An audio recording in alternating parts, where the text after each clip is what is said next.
Imagine living your life after 50 and feeling energized and excited about your future. Welcome to the Women in the Middle podcast, the podcast for women who are ready to figure out what they want and create the life they deserve. Here's your host and master certified life coach, Susie Rosenstein.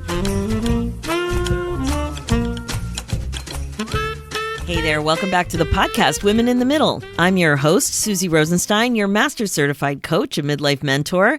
And once again, I'm so glad to be here with you for this week's episode, which is another interview with an amazing woman in the middle, a veterinarian who's an expert on why pets are good for your health in midlife and beyond. Today, we're talking specifically about how pets can lead to increased physical and mental health and happiness. Emphasis on happiness and laughter. Don't forget laughter. Pets are hysterical. Now, you know, I have had pets my whole life, and I am so grateful for it. The very first dog I had was a poodle named Charlie when I was quite young, but Charlie ended up having to live with Grandma and Grandpa in Connecticut because we were moving to an Air Force base in Texas while my dad did his service in the late 1960s. Once we moved again to Pennsylvania this time, we got a weird dog combo, actually. We had a wiener dog, a dachshund named Cindy, of course, after Cindy Brady in the Brady Bunch, and our first St. Bernard named Mr. Jack. I have such fond memories of those dogs, but what a weird combination, right? Jack was huge. He was huge. He was well over 200 pounds, and this little wiener dog, you know, what a combo. Anyway, we also had cats and many more dogs over the years, and my family eventually started to breed St. Bernards. We were part of the dog show circuit, and, you know, all those St. Bernard puppies are so cute. It was a really fun and definitely chaotic way to grow up.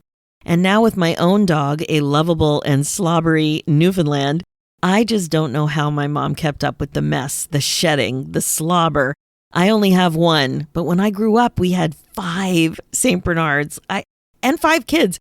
Like, it was really a little bit zooey, but honestly, the mess is impressive. It's an impressive mess. I can't even imagine more than one slobbery dog in the house. Anyway, my pets growing up had a huge influence on me and helped me cope with many difficult times in my life. This for sure had something to do with the direction of my research later in grad school way back in the late 1980s. I did a qualitative research study, my thesis actually, about the relationship between children and their pet dogs, and I loved every minute of it. And, you know, with this podcast, I just couldn't wait to find a guest to talk to you more about this important aspect of so many of our lives. So let me tell you a little bit about my special guest today. Her name is Dr. Margit Muller. She's a doctor of veterinary medicine with more than 25 years of experience in the field. She's a sought-after international speaker, certified life coach, NLP master, and international protocol manager. Dr. Muller, or as we're allowed to call her, Dr. Margit, also holds a master's degree of business administration. She's been the executive director and chief veterinarian at the Abu Dhabi Falcon Hospital in the United Arab Emirates. Under her expert leadership, the hospital has become the world's largest falcon hospital, as well as the world's leading center for falcon medicine. Isn't that interesting? A member of the Royal College of Veterinary Surgeons in the UK, the Association of Avian Veterinarians, USA, and the Bavarian Chamber of Veterinarians in Germany. She's also the author of the Practical Handbook of Falcon Husbandry and Medicine and Modern Veterinary Practice Management. Quite accomplished. And you know, she's also the author of one other book, and this is why I wanted her on the podcast. This book is called Your Pet, Your Pill. 101 inspirational stories about how pets lead you to a happy, healthy, and successful life. Of course, you know I was excited to talk to her. I couldn't wait, and you won't be disappointed. Dr. Margit lives in Abu Dhabi now with her 5 dogs.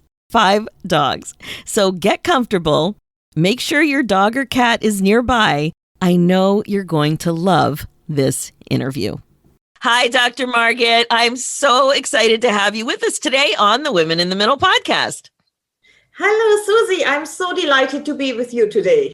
You know, when I found out about your book, I was really excited just to have you on. And, you know, I've known about the power and importance of having pets in your life for decades. And in fact, I even did my master's thesis back in grad school on the relationship between children and their pet dogs. So I was just waiting for somebody to talk about pets on the podcast. I've done it a little bit, but when I heard about your book, I was like, that's it. She's coming in. Well, coming on Zoom. So tell me about your pets. Let's start there. Well, I have a lot of pets, actually. I had pets all my life. They had been the pillar of my happiness, the pillar of my strength, the pillar of my backbone. And at the moment, I have 5 dogs. I have 6 parrots, 2 banshees, 2 rabbits, 1 huge tortoise, and 7 horses. So all my animals keep me really busy. They are like my big family. Oh my gosh, a turtle? A turtle, and she weighs around between 40 to 50 pounds. She's not one of these little small ones. She's just massive, but she's totally impressive. Oh my gosh. And you are in Abu Dhabi, right? Yes, that's correct. I live here since 20 years. Oh my gosh. The power of Zoom that we're talking today. It's amazing. So what kind of dogs do you have? Well, I have a huge German Shepherd. He weighs around 100 pounds. He's my bodyguard. He's mama's boy, you can say. Then I have a very old lady. She's a crossbred. She's around 16 years old. She's also adopted. She was found in the street. Then I have a mini Spitz, a Cocker Spaniel who thinks she's the beauty queen, and she is actually. And then I have another crossbreed. Oh my gosh, that's amazing. I have a 120, 130 pound Newfoundland. Oh, they are beautiful. They are one of my absolutely favorite dogs. They are just stunning, really. They're stunning, but there's no way they could handle it in Abu Dhabi. My dog loves the cold. Like today it's snowing a little bit and he's sitting outside and he's so happy. Yeah, that's the right environment for your dog. That's definitely true. Oh my gosh, but he's a mess. He's such a mess. It's an understatement. Now you have parrots too. I have a little tiny Quaker parrot. She loves to talk, but you have so many parrots. How did you get involved with parrots? Actually, first I got involved with falcons. Then I had a falcon, but this was a very old one. So when she passed away, one of our customers actually gave me 3 parrots because she left the country and she didn't trust anybody to take care of her parrots. She said, it must be you. I will not give these parrots to anybody else. And this was a big macaw, a cockatoo, and an Amazon parrot. So that's how I started off with parrots. And now I have 6 of them. Also some African greys came. And they're all adopted, actually. So these are all parrots that people didn't want to have anymore, or they couldn't have them anymore. And it's quite funny because some of them, they learn to talk a little bit. So one of them talks in Arabic. You cannot understand what he says, but he talks in Arabic. The other one has the voice of a man, a deep man's voice. And the other one is just singing and dancing the whole day. So it's pretty funny, actually. It's really cute. In the morning, they say, hello, good morning. And then it lights up my day. That is so funny. Even my little Dee Dee, she uses my husband's voice to say good morning. So she picked that up from him. But most of the time, she's with me all day. And she definitely sounds more like me. It's so funny. But your parrots actually sound human the way they speak. Actually, they do. And one of them can mimic my voice exactly. And this is an African gray parrot. And she's calling my dog, this mini Spitz. His name is Snowy. So she's always calling, Snowy, come, exactly in my voice. And my dog believes it's me who is calling him. And he comes right away when my parrot calls him. So it's pretty funny, actually. So they're amazing. Well, I'm glad you brought up the falcons because that was the first question I wanted to ask you. So how did you end up as the executive director and chief veterinarian at the Abu Dhabi Falcon Hospital in the United Arab Emirates? Like, I have never met anybody who is a falcon expert. It's amazing. So how did you end up doing that? I don't know. In my world, I don't know any vets that focus on falcons. That's certainly true. That's a very small world. Falcon vets are very few, actually. And I was always interested in birds and in falcons. And during my studies, I got deeper involved into falcons. And this was the time, actually, when we did some kind of rescuing for injured falcons. There's a kind of rehab centers at the university. And my interest deepened. So I did my PhD on a bumblefoot in falcons, a foot disease in falcons. And then 20 years ago, they offered me the job here, first as a veterinarian. So they called me up in Germany. I was in Germany at that time. And they said, we have a job for you in Abu Dhabi. And I was like, come on, hang on. I had not applied for the job and I didn't know about them. So it came out of the blue. But in the end, I went to Abu Dhabi. I said, okay, I'll go for adventure. And it was an adventure because in the beginning, the hospital was still new. And I was the first woman. I was the first Westerner, the first veterinarian. It was so difficult. And it took me really actually years to convince them that I know what I am doing. So it has changed a lot, but it was really, really very challenging in the beginning. Wow, it sounds challenging. That's so interesting. I live on a ravine and I have more hawks in my life than ever before. I've seen some pretty interesting things in the backyard when they pick off some poor little sweet doves who were just at the bird feeder. But they really are beautiful. Wow, it's such an interesting job that you have, and to be a woman and to make a name for yourself. I think it's a worldwide name for yourself now. You said it's a very narrow area of expertise. Yes, actually. Actually, nowadays, the Falcon Hospital is the largest hospital for falcons in the world. We treat more than 11,000 falcons a year. And when I went to Abu Dhabi 20 years ago, I started as a veterinarian, but after half a year, I became the manager of the hospital. I had a vision for this hospital. I mean, the hospital belongs to the government, but I had a vision for it to develop it in a way that was way beyond what everybody had been thinking. And nowadays, it's the leading center for falcon medicine worldwide. I have discovered 2 new diseases in falcons. I have established a training program for veterinarians. We had veterinarians and veterinary students who came to us from 42 countries to learn from us here in Abu Dhabi. And we had some Americans as well, and they were just delighted. They were so amazed when they saw what we are doing here. And this is the idea what I have. It's not just to have this knowledge myself and to keep it myself. I want to share it with the world because only then we can bring change to the world. I know so much about falcons, so I wrote a book on falcon medicine to share it with veterinarians and students in other countries to improve the living conditions of falcons in those countries. And that's always what I have in mind. I believe you can only make change if you communicate with other people, if you reach out to other people, and if you share knowledge. And that's also what I tried with my book, Your Pet, Your Pill. Well, that's exactly. And not just for falconers. Yeah, exactly. Well, that's why I wanted to bring it up. First of all, because I just had a sense that what you were doing was unusual in so many ways, culturally, for you being a woman, and also it's such a niche in veterinary medicine. And a lot of women in the middle, of course, are comfortable with pets and dogs. And even with my little bird, we go to a different vet. We call the vet the weird animal vet, because when you go in there, all of us who have animals that are not dogs and cats, we're in there. But what I really loved about your book, and I have so many questions to ask you about your book, is it's called Your Pet, Your Pill. And what's so interesting is that you even have little stories in there about the influence of falcons on people. So it's not just about dogs and cats, but there's a story about guinea pigs and horses and, all kinds of other animals.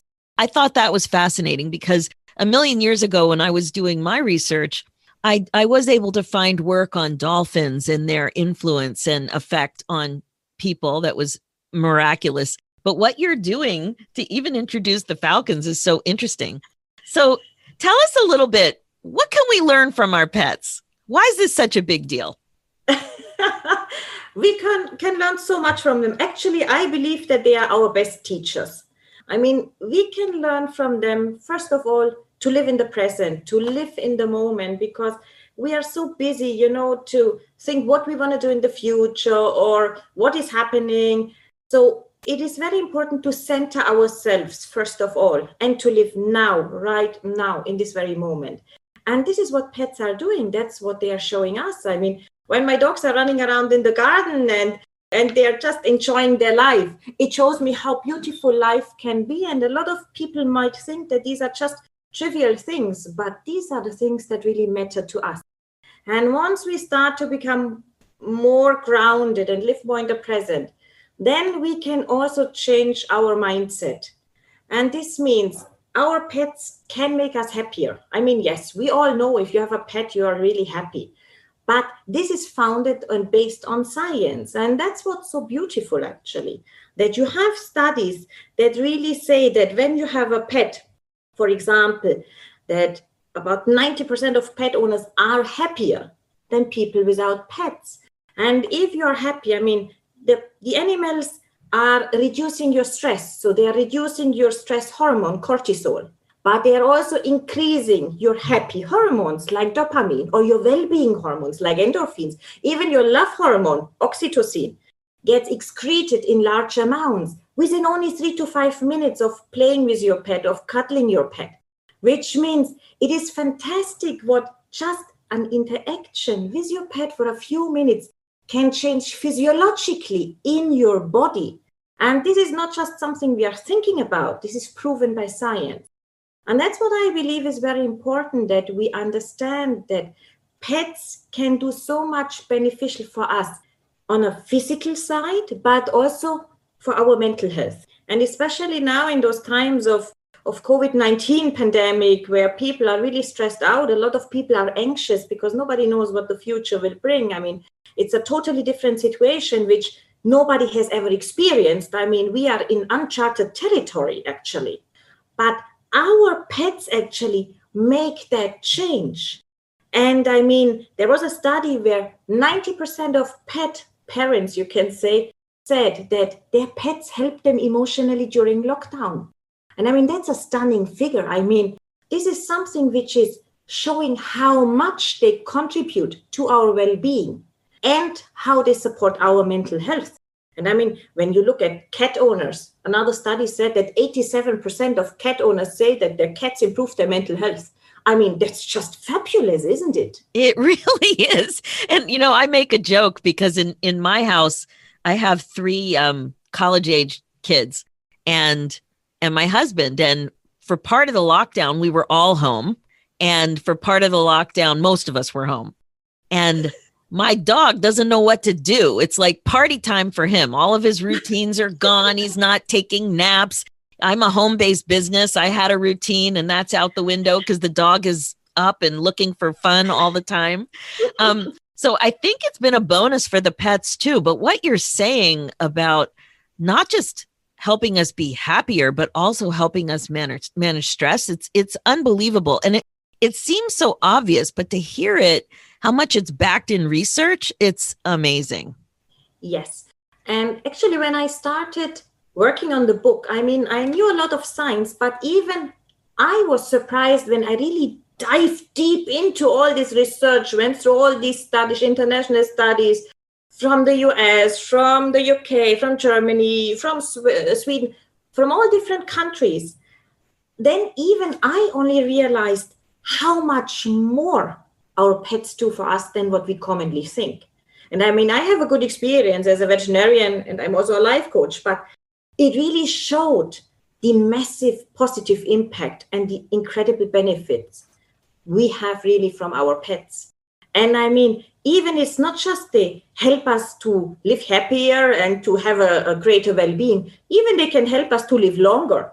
I mean, Susie, imagine there is a study that says that if you have a dog, it is decreasing your cardiovascular disease by 36%.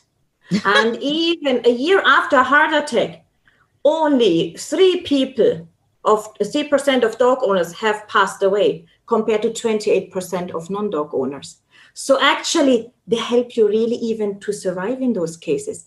And I mean, what more can you wish for from a pet? It's unbelievable. I mean, it's so obvious. We think, well, there's chores and there's routines that have to happen. And even that can be such a positive thing for people who don't have routines. It kind of anchors their day and helps them plan more in advance, even that. One of the things you pointed out in your book, first of all, the way it's organized is so interesting that you have so many little stories and so many details. It's so great. But one of the things you point out is how important laughter is and how much you can get from laughter. And if you live alone, I don't know that you're going to be busting out in laughter just here and there, but your pets make it impossible not to laugh. Can you tell us a little bit more about the importance of laughter? Yes, actually, that is true, especially for people living alone or even senior people who might have lost a partner or who might have been divorced. It makes such a change because, as you say, when you're alone, when do you laugh? Maybe you read a joke in the newspaper, okay, but then that's it. That's not a real laugh. But when you have a pet that's doing a funny trick or is doing something really, really funny, you really burst out in laughing. And this is reducing stress. It is reducing your depression. It is reducing anxiety. And in the same time, it is also reducing pain. And that's absolutely stunning. It is reducing pain and improves your immune system, which is especially valuable now in times of COVID, obviously.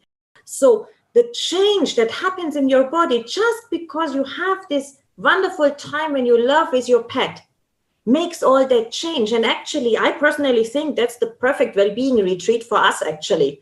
And you have it available 24 hours a day. I mean, what better things can you have? What better can you wish for? So it is amazing. And when people say, yes, laughter is the best medicine, actually, laughter with the pet is your best medicine and pill. Oh my gosh, I totally agree. Well, let's talk a little bit more about COVID and what's going on with the pandemic.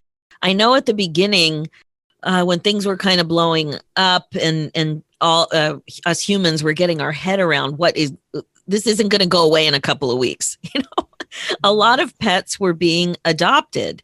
And what have you seen working directly with people and their pets in terms of these adoptions and in terms of how people are readjusting to more of a home-based lifestyle? Actually, here at the Abu Dhabi Falcon Hospital, we also have the one and only animal shelter in Abu Dhabi, Emirates. So this means we are the animal shelter. And that's exactly what we have seen now during COVID. In the beginning, we started to have more and more people coming to us and adopting pets. And it was quite interesting because what they all said and what was really a common feature that they said, you know, now we are at home and we never felt how lonely we are because we are always out, you meet friends, you meet colleagues at work. But once you are really at home, you are alone with yourself. And not all people can bear that. They are not used to that. They feel completely socially isolated. They cannot fulfill their social needs anymore. Even, as you know, a hug isn't possible anymore because if you live alone, you have nobody to hug anymore during lockdown or during COVID. So they started to realize that they need a friend, they need a companion, they need love. And this is what the pet is giving them. So when they started adopting, they realized that it's not just that their pet lights up their life. It gives them this unconditional love. It loves them no matter how down they are, how bad they feel, if they put on makeup or not. It's just this love that's there forever. And in the same time also, the pet helps them to stay grounded, as we said before, to be in the present, but also to have this routine, because we had a lot of people who adopted and they said during lockdown, you know, in the morning, I don't want to get up anymore. I know I have to do some work, but I'm a freelancer, so it doesn't matter when I start working. And then I forget to take my breakfast. So they didn't have a real structure anymore. So the pet structures their life. It gives them a daily routine. And this is something which is extremely important, especially during lockdown. Also to stay mentally fit and healthy. And also, for example, when you have a dog, to have exercise. And the interesting thing that all had in common was we should have adopted a pet much earlier. Why didn't we do it? So this was the conclusion from all of them, because they felt that this pet supports their mental health tremendously. It gives them, again, a purpose, and it reduces their anxiety. You are not just focusing on all these worries about COVID and what will happen with your job and that you're sitting alone at home, because the pet is able to fulfill those social needs. You can hug your pet. If you have nobody else to hug, your pet is there and it's very happy to be hugged. And it will just cuddle back. And alone, this kind of feeling when you play with the pet, you have a friend and you can talk to this friend. You can tell all your worries. You can say whatever you're feeling. And you can trust that this will stay with the pet. It will not just tell it to anybody else. You don't need to be afraid what will be. Sometimes those parrots talk. Yeah, you make so many good points. I've noticed something interesting when we're walking our dog, Nico. It happened the other night. He's pretty beautiful and we're stopped all the time. He's unusual. Sometimes people will drive and stop their car just to get out and ask us questions. So we're outside and people that know us, see us, they stop what they're doing and they come outside, all pandemic appropriate.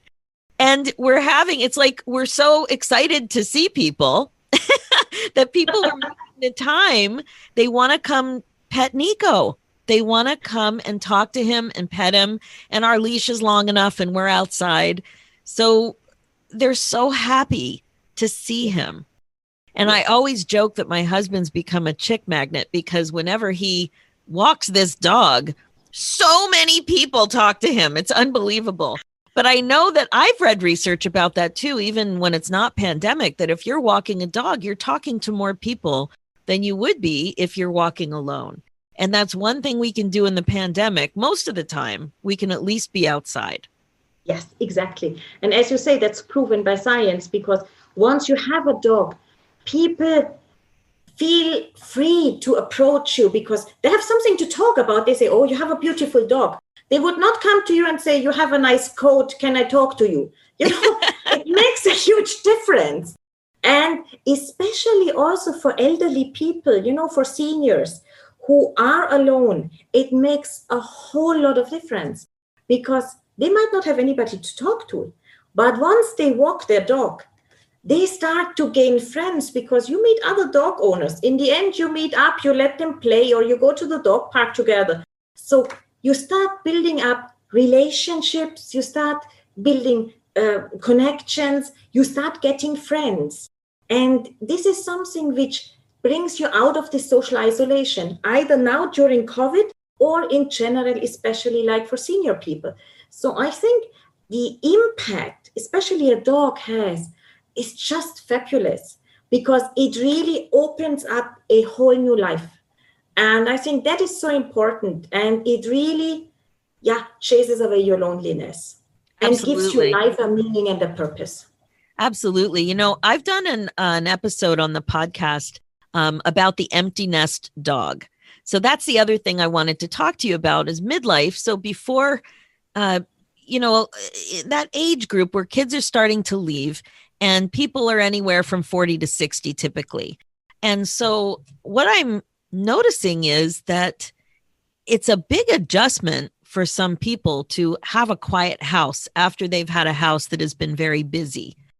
And all you need to do is introduce a pet into that house to really notice a huge difference. And I think the empty nest dog, the empty nest cat, it's a great idea to give love, to be able to receive love at will. You don't need to wait for that kid to call because that kid's probably not going to call.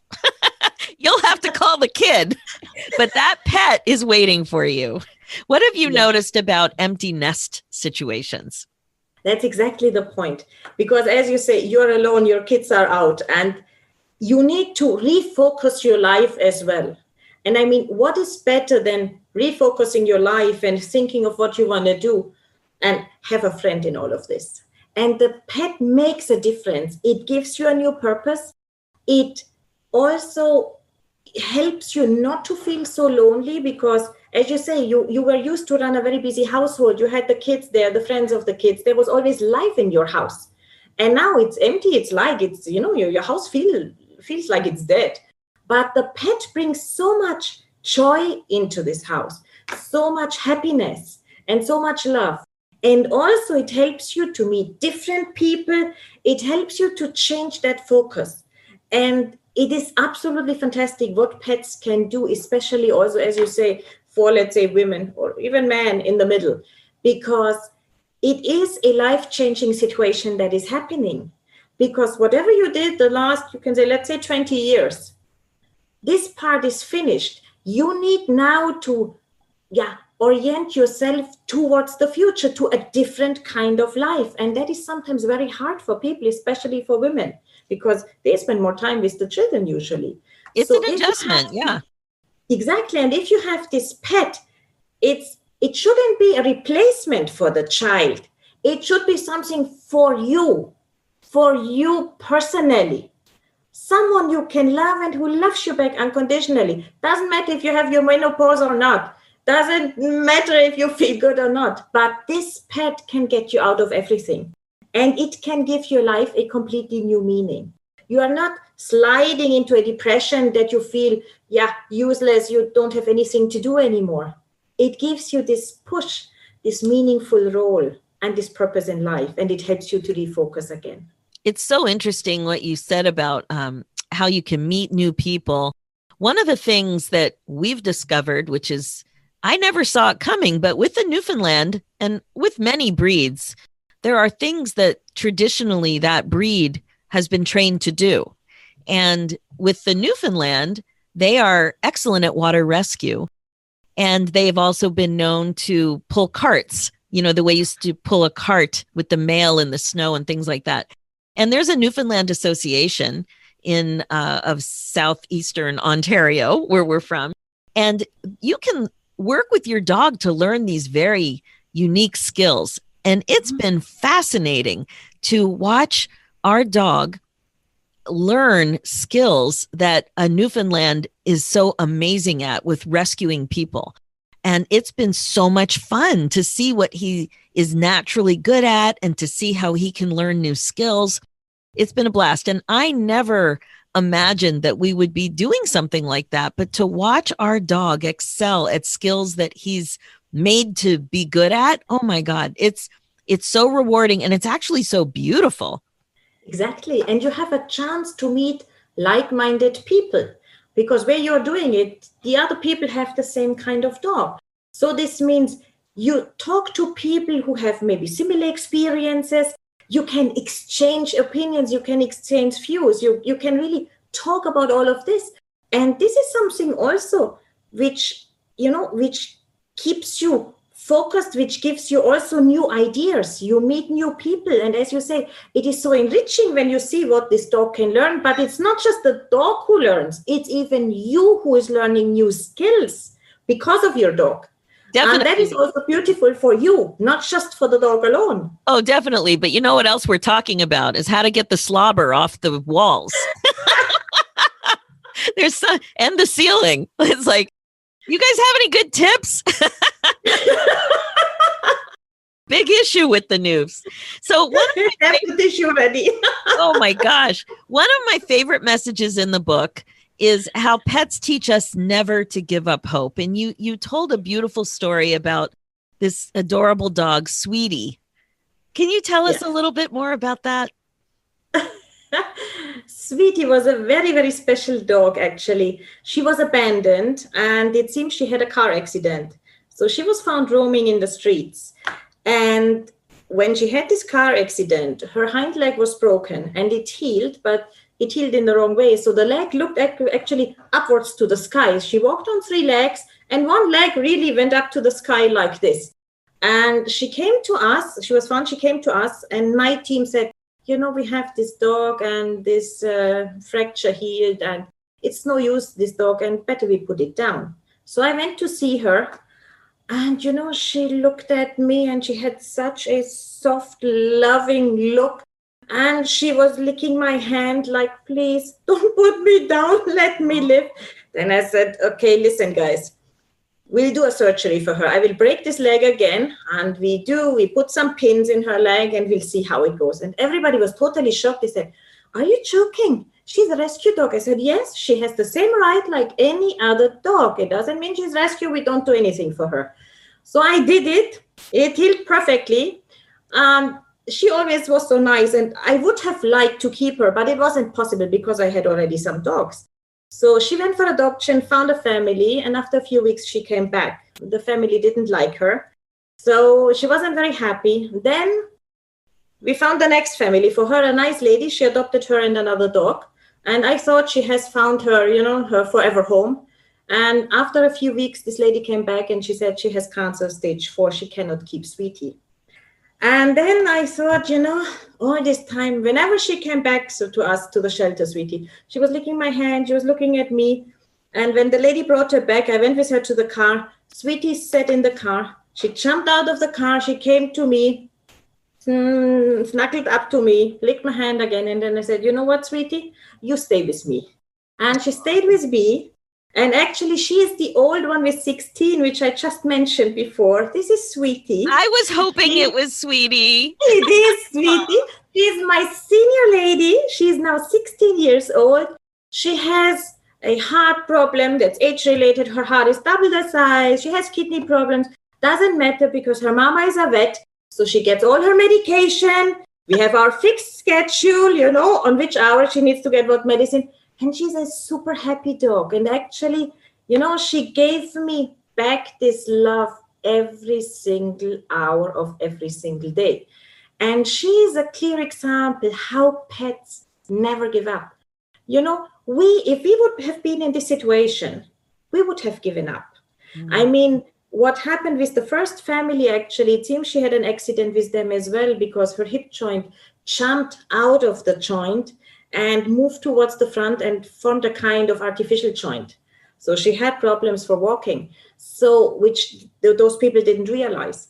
So she must have been really, really pain when she was with that first family, apart from the previous pain. But she never gave up. She always had hope. She knew that one day she will be having a much better life, and she has. And for me, when I see her, actually, she sleeps in my bedroom every night, not in the bed, in the bedroom. She has her place down next to the bed. But, when she barks like 9:30 in the evening, she makes, whoa, it means we are going to bed now. Please come, follow me. And she's just lovely. She's so tender and she's so loving and caring. It is just amazing. And the love we get from our pets is so much more than we are even able to give. Yeah. And I believe if we look at them as our role models, as our teachers, we can learn so much from them. Like in her case, never to lose hope and never to give up. And if we do this, we can reach to new heights. We can go into a completely different life that we cannot even imagine. Yeah. But that will be so good for us. And I believe we just need to trust ourselves and to build this confidence. Animals, dogs or cats or horses do this naturally. They don't think about it. But if we are more aware and we follow their example, our lives will change, and they will change really dramatically to the better. Yes, I'm glad you brought that up because there's another story that really stood out that I wanted to ask you about. It's about Pearl, your horse Pearl, and how pets teach us about our sixth sense and gut feelings. Yes. And, yes. You just mentioned trusting yourself more. And I wondered if you could share that story. Yes, Pearl, she is a very special horse. Actually, she is the alpha mare or the lead mare of a group of Lipizan horses. I have rescued 80 Lipizan horses from a farm. And they were all kept in very bad conditions. They were used to produce milk, and they had been mistreated. She, especially Pearl, she had been beaten, and she took all the beatings to protect her herd, to protect all the other mares. And she has big scars in her face. But when I saw her for the first time, it was amazing. I mean, it was so incredible, really, Susie. I looked at her and she looked at me, and she was the first horse in front of all these other horses. So the big herd was behind her and she stood directly in front of me. And this is a horse that had been maltreated. This had been beaten savagely, that has scars in her face and all over her body.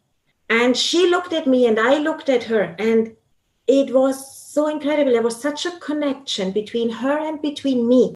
It was like energy flew between us. Wow. There was really a flow of energy. And she looked at me, and from the first moment we were together, it was just amazing. She trusted me. I loved her from the first look. And then when I took her to another farm, we started walking those horses to let them get used to humans again. And she never walked with anybody else, only me. She refused to walk with any groom or anyone. So that day, I was with her. I had her on a rope, and 2 grooms had 2 other horses. And then a big thunderstorm came. And it was too late to go back to the stable, so there was no way. So the other 2 horses, they reared and they ran away. And the grooms ran behind them to the stable. But Pearl stayed. And she stayed, and she sheltered me from the wind. So she pulled her huge body. She is massive. I mean, she has at least, 1,200 pounds easily. So she sheltered with her massive body me, that I was protected. And while we were walking backwards to the stable, I kept on leading her. And then suddenly she stopped. And I said, come on, Pearl, we have to go to the stable. The thunderstorm is getting worse. She didn't move a single millimeter. She just stayed where she was, like she was really frozen. And I said, come, Pearl. She didn't move. And within seconds, a huge tree fell in front of us. If we would have moved on, the tree would have actually hit me. And frankly, I believe I would have passed away because of that, because it was exactly in my way. Wow. So what she actually did, she could sense that there was harm in our way, that there was danger, and something bad was coming up to me. So she protected me, and she saved actually my life. And Wow. This is what is so amazing. They have this sense. I did not feel it. I just wanted to bring her back to the stable to find shelter. But she knew that if we move on, it will be the end. So this is so amazing. They have this sixth sense. They have this gut feeling that we have really, you can say, lost, at least to a certain degree, because we are not so connected to nature anymore. Right. And when I had this experience, then I realized how important it is for us to listen to our inner voice and to find this sixth sense again, to come back and to connect to nature. And it was absolutely fabulous. And whenever I see Pearl, actually, you know what she's doing? She's putting her head on top of my head. Aww. Each single time. And you can feel the energy going up and down. And she's always doing that. This is her way of greeting me. And this shows that it's not just dogs or cats. Even the relationship with horses is just so profound and so life-changing. And if we trust ourselves again and listen to our inner voice, I believe we will avoid a lot of mistakes and we will do what is good for us, because our sixth sense and our gut feeling tells us what is right for us, what we have to do. But we don't want to listen because we just think with our brains. But we need to think with our gut, actually. And this is what I believe where we have to come back to. Yeah, we have to really connect. You know, one of the ways that you're helping us connect is with the second companion piece to your book, Your Pet, Your Pill. You've also produced a workbook, which I found fascinating. And that's the life coach in you for sure. A self-discovery guide about how pets lead you to a happy, healthy, and successful life. So it's a little workbook. It's easy to write in. And can you tell me why you thought it was important not just to produce the book, which is full of 101 inspirational stories, but an actual workbook? Why was that so important? It was very important for me because I believe we need to be much more aware about the impact our pets have on our life. And if you read the main book, the 101 Inspirational Stories, you'll have a lot of background information, you have a lot of science, and you have entertaining and heartwarming stories. But I wanted people to look at their own lives. And what I tried to do with this workbook as a self-discovery guide, I tried to give them a helping hand to reassess their life and to reassess different parts of their life. If they're happy, if they need comfort, and what the pet did for them in this situation.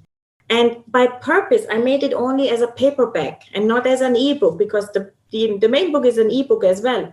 But I want people to sit down, and once you start writing, you start reflecting.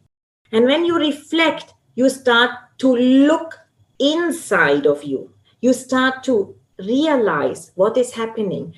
And that's why it's made in an easy way. But I tried to put the question, and as you say, this is like the life coach actually, to give you like a helping hand to assess how the pets have improved your life.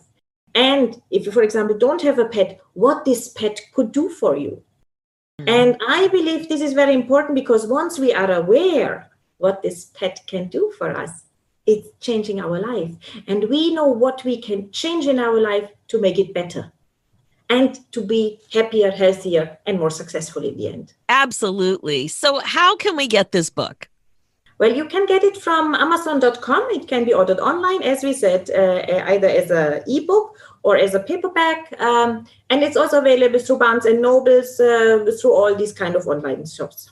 Easy to find, easy to find. Well, Dr. Margit Muller, what a pleasure it's been to have you with us on the podcast. Your message about the way pets can help us now more than ever with their unconditional love to bring support and happiness, success, and health into our lives. It is just so powerful. And I just want to thank you so much for doing this important work and for taking time to be with us today on the Women in the Middle podcast. Thank you so much, Susie. It was just delightful to be with you. And I'm happy that you mentioned the book, because it has already won 2 book awards. And I hope, and this is my sincere wish, that it might have a positive impact on people's lives and changes their life for the better. Because, as we say, our pets are our pills. Thank you so much. And it was wonderful to be with you. Thank you. So good, right? Isn't she interesting? I totally agree with what she said. Pets really are some of our best teachers. I just loved how Dr. Margit talked about how pets can teach us how to learn to live in the moment. I didn't see that coming. I really didn't. And that we center ourselves with the present, like how that all works together to improve just our happiness. It's so in line with the way we talk about the importance of being present and being in the present moment here in the podcast. When you are spinning or full of self-judgment or just stressed out, your dog or cat, or who knows, your horse, your guinea pig, for me, I have a parrot, whatever pet you have, can just bring you right back and increase your focus. I actually can't even imagine my life without pets. What a blessing they've been for me throughout different phases of my life. And now we know the science. It's just more evidence that pets can change your life and improve your life for good. Okay, that's it for this episode. As you know, my focus as a midlife coach is to help you waste less time spinning and feeling stuck about aging, about empty nest, about relationships, about your career, about being more compassionate towards yourself, about all of it. It's time to get excited about your life again. Remember, being the queen of your brain domain is the best way to be, and I am here to help. This is what you'll learn when you hire me as your coach. And you know what? You're not going to believe what's possible in your life and the transformation that you will be ready to make. I know you might not think that you really, really need help like this, and that if you just listen to the perfect podcast episode or read the popular best-selling book, you'll have all the answers you need. And you know, you might get some answers, I'm sure you will, but it may not be enough. When it comes to applying the concepts, that's when you really benefit from coaching. I can help you grow faster. You'll see the connections and insights more clearly. And we laugh a lot too, because you learn to be more curious and more compassionate with yourself. It's just so good. And it's such a beautiful gift. So head over to www.talktosusie.com and apply there, and we can see what kind of coaching is a good fit for you. For show notes, how to get Dr. Margit's book, all of that stuff, head over to www.coachwithsusie.com.